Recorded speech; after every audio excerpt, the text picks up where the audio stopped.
Welcome to the Irresistible Workplace Initiative podcast, the place where leaders come to learn how to create a workplace where people would be crazy to leave. Join your hosts, Holley and Tony McConnell, as they serve up stories, strategies, and real talk that you can actually use today. Let's get into it.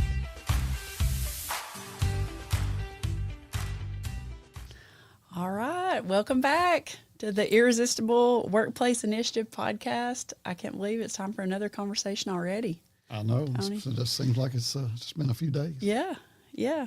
Well, let's just jump right in. We're going to just do a pretty quick conversation here, I think, on what we would say is the connective tissue of all of our 6 components in an organization. And what is that?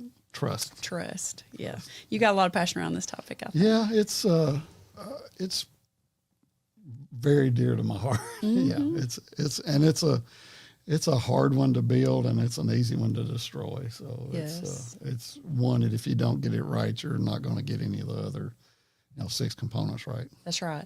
And so we've got our 6 components, which I'll say again, I probably need to say them for a while until we have them down, but we got leadership, feedback, recognition, growth, compensation, and balance. I probably say them in a different order every time. And I don't know. that's exactly the way I wanted it to be when we were talking about it. Is I didn't want to have an acronym that was easy to remember because I didn't want it to be one more important than the other, because they're not. They're all 6 very important. And trust, like you said, it really touches all of them. It touches all of them. So that's why, I guess we could have listed trust as a component, but the fact is each one of the components I just named has some element of trust tied into it. Yeah, if you don't have a pretty healthy trust, you're going to be a failure at least one of those, if not all of them. Yeah. So today maybe we'll start with just a kind of overview about trust, and then let's look at each component and talk about how trust weaves into it. Okay. So a question we have asked ourselves that probably employees are asking, and they're probably doing it on an unconscious level. I don't think they're sitting here thinking this question right. Every day. But their actions would show it, is this question: is it safe to fully invest myself here? Yeah. So why do you think that's a critical question for employees? Is it safe to fully invest myself here? I think if the trust isn't there where it needs to be, or if there is a question of whether or not the trust is there, it's going to always be, you're not going to be given 100%. The engagement's going to be low. People are going to be looking, like I say, if 50% of the people are all, at any time actively looking for a new job while they're working. At work are looking for a job. And then the next 30% are also thinking about looking for a job. Mm-hmm. So it's going to affect engagement overall. Yeah. And that makes me think of some of these conversations we've had lately where people think they can separate kind of what, the human element from your job. So do you think people can truly just show up at a job where they don't feel trusted, or they don't trust their leaders and really do their job well? Not do their job well. Yeah. No, it's going to be very transactional. Yeah. And you can survive transactional for a period of time, but not long term. It's not a long term way to go. I hate that word. Can we take that out? A long term way to go. That's freaking stupid. Okay, so trust me, that's stupid. What was I going to say? I lost my train of thought. Well, you were saying versus transactional. You said, oh yeah, transactional. They can survive for a little while. Yeah. You want to start over with that question? Yeah. Okay. So there's a question that we've kind of got here in our notes that's a good one, and I think people are asking themselves this question, though maybe not consciously, but somehow they are asking it. And the question is it safe to fully invest myself here? So why do you think that is a critical question for employees? Well, one of the things that I remember hearing years ago is that people don't leave organizations, they leave people. Mm-hmm. And people don't leave, organizations or people that they trust near as often as they do ones they don't. But I know in my personal life, at any time that I felt like there was a lacking of trust, I've always sort of had one foot out the door. Yeah. And I think, people do. I think if you don't feel like you can be your honest self and you can truly invest yourself in an organization and that goes back to the why too. It goes to the why of, if I don't feel the trust, then you're not ever going to have my why. You're not going to be my why. Yes. And do people really need it? Are they able to separate feelings, of trust or other things and just show up and do a great job? Or is it crucial? I think it's crucial. And I think you can fake it for a little while. Yeah. Fake it till you make it, but you're never going to make it. Yeah. You're going to fake it till you get out and find something else to do, where you feel valued and feel trusted. It's just like you said, it goes, that trust interweaves through our 6 components. Yes. You're not going to take feedback near as well from someone you don't trust. If you don't trust that they have your best interest at heart when they're giving you the feedback. Yes. Yeah. So you've said that, not having trust would lead somebody to work in a transactional way. Mm-hmm. What do you mean by that? I think you just go in as long as, if the compensation's what you think it needs to be, you'll go to work and you'll do your work for a period of time. But it's just not a great model to stay 100% transactional. Yes. Yeah. It's not sustainable maybe not over the long haul. Not very sustainable, yeah. I think it would be draining for a person to try to separate. Yeah, it definitely is. Yeah, because relationships are going to come into it. Yep. Well, so let's just kind of look then at our 6 components, and we'll start with leadership. Here's a question every leader should ask. Instead of asking, do my people trust me? Which is okay to ask that one too, but maybe a better way is, what am I doing today that makes trust easier or harder for my team? How does that help a leader sort of chunk it down a little bit into a manageable bite size? One of my favorite analogies for that and the trust, and I think our title of this podcast is, that it's the currency of. So it's kind of like, I think Brene Brown uses this analogy that she got somewhere else of a bowl full of marbles. And it's like every time you do something that helps build trust, you put a marble in. Mm-hmm. But then when you do something that erodes trust, you don't just take one marble out. You take a handful, a god-awful handful of marbles out. So, it takes a lot of attaboys to make up for those all shits that you just had, those all shit moments. It's true. I mean, it's just like with feedback. If you give one negative comment, or any of us who have ever been evaluated on a thing, the one negative thing is going to stand out far more than the 10, 15 wonderful things. Yes, it is. And trusted and built with the big grand things. Yeah, there is a level of trust that comes when you do something grand, but it's not the everyday mundane things are where trust is built. And that's where you're putting the deposits in, the currency back in, or the marbles in, or the M&Ms back into the jar. Yeah. It takes a lot of work, but a lot of small gestures for sure. But it doesn't take a lot to erode it.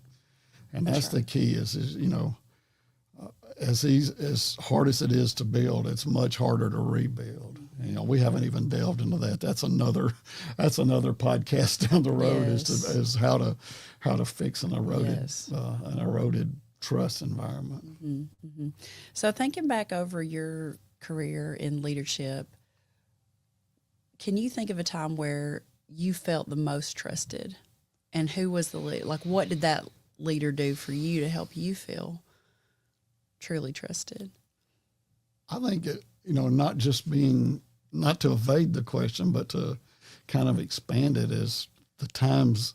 I'm going to say, instead of a time, the times, and you and I talked about this earlier, is that delegation is the best way, I think, to show that you trust somebody, and meaningful, delegating meaningful tasks, and not just micromanaging that task, not even delegating a task, delegating an outcome, where you are given, really, because that's the biggest way you can show that you trust someone, is you delegate something that's important to you. Yeah. And I think throughout my career, those were the times that I felt really, really trusted. And but you know, and trust is a two-way street. Yes. You know, it's a reciprocal thing. You know, nobody's going to trust you if you don't show a level of trust in them. Yes. Yeah, that leads me to ask a question. It's sort of like people ask, is love a choice or a feeling? Yeah. Is trust a choice or a feeling? Yes. Okay. You feel you choose to feel you choose the trust. It's just like delegating. If you wait to delegate until somebody's ready, they're never going to be ready. And if you wait till trust till somebody's ready, they're probably not going to be ready. Yeah. You have to choose to trust. But some of that goes, you know, in the business community or in a job, you know, you hire based on your core values. You hire, you hire someone with like values, somebody that meets your company's core values, not just the ones that are pictures on the wall, but ones that you really hold true. Yes. And that's something I think in our hiring and onboarding a Dow Smith company, we're investigating that more and more of like, it's not just about the skills a person brings to the job. They may have top-notch skills for that role. You can teach skills though. Yeah. But you can't, if their core values don't match, there is going to be a trust issue going to be a problem right off the bat. Yep. But you know, how do you test for that? Like somebody can come in and say, oh, sure. You know, you could tell them, hey, here's our core values: passion, caring, hustle, and detail. And they go, oh, yeah, I do all that. You know, but how can you truly know and trust that a person is a match for your core value? I think you have to get very, very specific in, you know, the conversations you have. And you can't be a one and done hiring process. Okay. You know, you got to really make sure you delve into that person's life and go to lunch with them, see how they talk to the person at the restaurant. Yes. See how they talk to other people besides you. Yes. You know, take them to the job site to where there's other people working, where there's subs working, and just see the interaction. Yes. Yeah, those are the small gestures too, like you're talking about, sort of watching the small things and what a person does to see if they're going to line up, and that will cause trust to increase for sure. So let's just start with leadership, because that's kind of even though they're all equally important, we start with leadership a lot. You would say that trust starts with leadership. Yeah, if trust begins at the top, why is that? You know, how does leadership set the tone? I think one of the biggest tones, like we sort of already talked about, is by trusting others. You know, you're not going to build trust until you can show trust, and also by delegating, and checking on the little things, asking, you know, how was the tournament this weekend? Yes. How was the traffic this weekend? Yeah. Yeah, connecting on a personal level, you know, getting to know your people. Yes. I don't know how you can fully trust someone until you at least know them pretty well. Yes. And that's been a source of conversation for us too, right?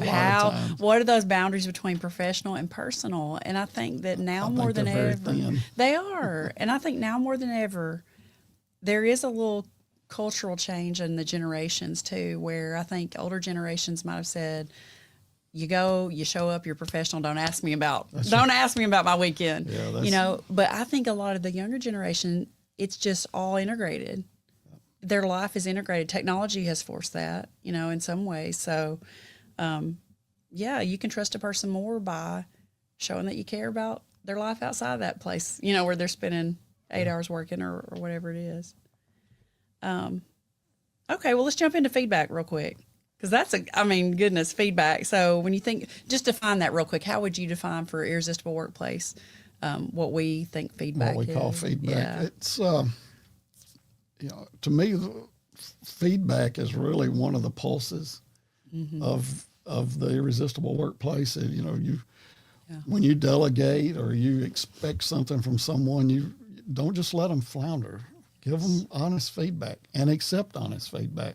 And probably the accepting of the honest feedback is the one that catches you, especially as far as way trust is involved. If people don't feel safe in giving feedback up and not just down, you know, the trust isn't there. Yes. And feedback there has to be a level of trust when giving feedback and receiving feedback, in that people know it's coming from the right place, you know, from the heart, you know, not from just always the bottom line. Is the bottom line involved? Yes. We're not crazy. You know, businesses don't they're not altruistic. They're not, you've got to make some profit to stay in business and keep people employed and take care of their families. So But feedback has to have a level of trust involved, a high level of trust involved, or people are not going to accept it as being honest and coming from the right place. And how that ties back into leadership seems like one of our first table groups where we talked about feedback. I could see that everybody in there was thinking about like annual reviews, and they were thinking that way from a leader, like I'm supposed to give my people feedback. And I was approaching it more from, what about receiving it from feedback from them? And and if you can do that in a way that's humble and open and a little bit vulnerable, I think you can build a lot of trust quickly. Very quickly, and it only takes about one feedback session receiving going it wrong, to erode trust. That's really fast. That's right. And also not just with one person. That's the kind of thing that gets out and erodes trust throughout the organization. Yeah, a lot of people shudder when they hear the word feedback because they automatically think of criticism. Yeah. But that would lead, I'm going to jump down to growth on this one, because true feedback in a trusting way that goes both ways, like you said, two-way street, will truly help someone grow, don't you think? It helps them grow. And then also when you are pushing someone to try to grow or to learn a new skill and stuff, if they know it's coming from a very trusting relationship, they're more apt to take that growth and that growth mindset. Yeah. I watched, I know I've shared this with you, but just recently I've watched my daughter's volleyball coach give her some feedback. And it was pretty direct, like, hey, my daughter expressed, I'm uncomfortable in this new position that I'm playing. And the feedback was, you were beat out by two other people. Yeah. But she went on to encourage her to say, I know you're going to get it. I know you're going to get it quickly. You've improved quickly in the past, and I thought, wow, that was really direct. And I was nervous about how, my daughter would receive that, but she stepped up the challenge, because I think she felt, okay, yeah, I didn't, maybe the feedback was, I didn't excel the way I thought I was, but now I have another avenue to try. And I see her growing already from it. So that's a, how would that look in the workplace? I got some feedback when I was in flight school. Okay. I was a young lieutenant, and I've been in flight school all of about a week. I had about an hour and a half of flight time in a Huey helicopter. Okay, hour and a half. Yeah, maybe. I don't even know if it was that much. And had this instructor pilot, and he was an older guy, probably about my age now, but very likable guy, and we got along really good, because before we flew, we spent a lot of time with him, just learning things about the aircraft, and he was just one of those guys you liked, and he was a very irresistible person, just a really good grandpa type guy. And so I'm over down at Fort Rucker trying to hover this helicopter, and I got it facing this tree off the side of the airfield, and I'm trying to hover, and I'm sitting there, and this thing is going around like crazy, and I'm all over the place. And he said, Lieutenant, this thing's eating your lunch. And I took that as, it came from a good place, because he was just a really good guy. But right after that, I locked it in pretty good, but it was some very timely feedback. But it came from a really good place. It wasn't like, if you don't hover this thing today, I'm sending you home, you're washing out. Exactly. It was, this thing is eating your lunch. And I'm like, skirt. And I'm like, oh, Yeah, that's a way of telling the truth, but the way you say it is everything. You know what I mean? Like the way, a little bit of humor, a little bit of acknowledgement of, I'm over here, sitting here with you, And anybody's out there laughing at me because I was having a hard time hovering, you need to get you a handful of some helicopter at some time. Really, I can't even imagine. I can't imagine the type of, for one, like you said, the trust that would be involved in that's a dangerous learning. Yeah. It's a dangerous thing to fly. And, there's a lot to learn. And knowing that you talked about trust being a two-way street. Did you sit in the copter with him first, and then you swap seats? Like, how does that work? Well, both seats have controls, the same controls. Yeah. And, early on, I'm sure he was all over him. He was hanging on to him with me. I'm sitting here, if you can't see me, I'm flying right now with my both hands. Got your on hands my and feet going. And I'm sure he probably had had both hands really on Yes. the controls, so that I couldn't get too far gone. Oh, I'm liking this analogy. That may be a book someday, Tony. Right? How does piloting a helicopter, make sense in the workplace when you've got one person who's done it and I'll had show the you. experience? It's like taking this ball right here and trying to put another one on top. On top of it, yeah, and balancing it. Yeah, but so how funny. he had to, I'm sure. So, how many flight hours, do you finish before you get a certain level of certification? Like how, Well, you graduated flight school at a little less than 200 hours. See, so 1.5 is one thing, and you at 200 hours, it wasn't eating your lunch anymore, Not right? quite as bad Right. most of the time, yeah. Yeah. So I mean, you think about that makes me think of trust as a process, and not a one and done. Yeah. It's got to be an ongoing thing, and it's got to be a two-way street where, maybe in the beginning a leader is holding on a little more tightly to the controls, but as they see their person growing in confidence, maybe letting the hands loosen that grip a little bit. So, which then leads way to recognition. So, you've got trust gives praise meaning. Let's think about that for a minute. Trust gives praise meaning, and I'll just read some of our notes here. Recognition without trust feels performative. But when trust exists, recognition feels genuine, specific, and earned, and people believe it. So how does recognition really work with trust? I think where recognition becomes questionable is when it's very formulated, I guess. It's where it's okay, we know on this day everybody's going to get an award. We're going to give somebody an award. We're going to give everybody an award. I've been places where, when you left, you had to make sure everybody got an award. So it was pretty hard to individualize those. And if I trust the person that's giving me the award, I know that, they're giving it to me because they don't feel that they need to or that they have to. They feel like they want to. Yes. And it goes into if you don't love your people or at least like your people, then you're the wrong person. Yeah. And I was reading something this morning and it said if people don't love the organization, you need to look and see what's wrong with the organization. And if you don't love, as a leader, you don't love your people, you need to look at yourself. Yeah. And I think that's the same. I think, recognition, people can see through BS. Yeah. And people see through it a lot quicker than we, just like kids can and your dogs can. People can see through BS really quick. Yeah. In one of our episodes, we talked about how hard recognition is for some leaders. They shared with us, it's hard for me to give recognition. I didn't get a lot of it growing up or whatever. Yeah. But I like what you just said. When a leader you trust gives you recognition, they want to give it, not they feel like they have to give it. Yeah.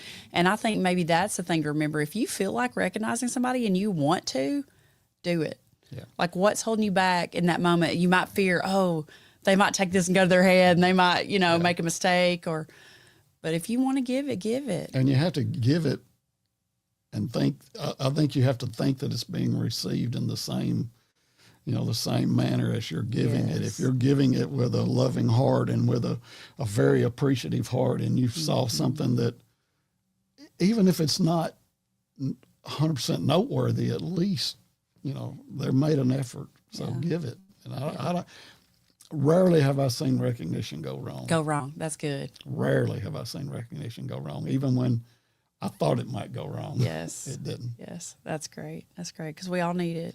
We all need it. All right, leading into our next component, how trust. This is a good one. Compensation. Yeah. And compensation is like during our compensation discussion, one of the thing that we really talked a lot about is if it takes you more than 30 minutes to explain to someone why their pay is this and someone else's pay is this, then you need to look at it and figure out why. And I think people will trust you more if they feel like they are being ethically compensated. Yes. And that trust can be eroded really quick when they feel that there's a reason. Yes. That the pay is not where it should be. Not where it should be. The word fairness comes to mind, And fairness is very broad. Yeah. Just because you're not making the exact same amount as someone else doesn't necessarily mean it's not fair. Right. But it just, that's why I really like to talk about ethical. Yes. You've got to look at the pay ethically. Mm-hmm. For sure. And we both have been at, a contracting company where, because of job costs and other things, there is more transparency in the pay. Yeah. And I think that makes it difficult sometimes for people to kind of know what a person's hourly rate is, or know. Yeah, it's just hard to wrestle with that. Yeah. And like you said, it's not that there's not going to be discrepancies in people's salaries. That's reality. The question is, how do you explain that you are ethically paying a person what you're paying them for a reason, and give them opportunities to grow as well. So, compensation's a hard one, because it is so connected to the heart. People connect. I have found, just coaching people throughout the years, people connect their compensation to who they are, their value. Yes. Value. And it's not 100% a transactional reaction. That's right. Emotion. It is a self-worth. It is. Reaction. I think probably more than what the dollar sign actually is. Yeah. Yeah. So how can a leader use ethical compensation to build trust? Is it, say if you go in and you're having a conversation with somebody and you do know you're going to give them a raise or something like that, like how do you just say, okay, I'm giving you a raise? How do you make it ethical? How do you make it so that the person gains trust and not just, well, I think they gave me this just to shut me up, or, there have been people who've mentioned things like that to me, and how do you make that trust show up in the conversation about it? Hey, you want to take a time out, because I need to think about this. Yeah, this is a hard one. I want to think about what I say here. Yeah. Because every time we've talked about this, it's tricky. It's a lot of pressure. I know. Yeah, so I was like, I'm going here. I don't know. Let me go to the restroom and think about this. You think about Okay. So ethical compensation, when a leader is going to an employee to have the conversation about compensation, it's one of the most awkward things that happens for both parties. Mm-hmm. How can the leader increase trust with their employee when they're having that conversation? Say, okay, hey, we're giving you a raise. Then what explanation? First of all, I think if the conversation is a surprise, there's probably been some communication lacking throughout the year. Very it's good. Just like when you're doing, if you're having an annual review, there shouldn't be anything new discussed. It's wonderful. I think you've got to be able to tie it to something tangible. Mm-hmm. And you've got to be able to take some feedback, ask the leader or ask the boss man or whatever the boss is that's given the, given the raise. You've got to be able to accept some feedback. Yes. But I think if you're waiting until that one moment, then there has been an opportunity for a lot of good conversation throughout the years that was missed. Yes, you're right. There should be no surprises in those kind of reviews. And that goes to one of our other components, feedback. If you're giving regular, timely feedback, nobody should be surprised. And nobody should walk in nervous to those annual reviews, in an irresistible workplace. They shouldn't anyway. And, and it falls back to recognition. How do you sit there and, let's say you recognize somebody throughout the year for doing great and wonderful things, and then you fail to show them the love and show them the money. Show them the money, compensate them, right? So all your actions have to speak the same language. Right. Oh, that's good for trust, Tony. Say that again. All your actions have to speak the same language. And that language will increase trust. That's really, really good. Well, let's look at balance. So trust respects the whole person. So let's think about boundaries, think about when we say balance, we talk about an integrated work-life balance. Mm-hmm. Like there's time at work, there's time at home, there's time when you're at home at work, and times at work when home comes in. How does trust help leaders respect the whole person in an irresistible workplace? It's probably my favorite area because it's the area to me that if trust is lacking, it's very visible. Okay. Because like you said, the trust is built on the small things and not the huge things. And we all have things going on in our life. I had a recent boss, not that long ago, who literally every day, my mom was sick, really sick, at the end of life. And every day he and I had one-on-one conversations about it, whether if we were at the office together or if he was calling me or what. It was just, there was never a time that there wasn't an honest conversation about it. And to this day, I still think about that. And that to me is a prime example of building a trusting relationship. Because I know now if I went back and worked for Tommy Baker, that it would be the same.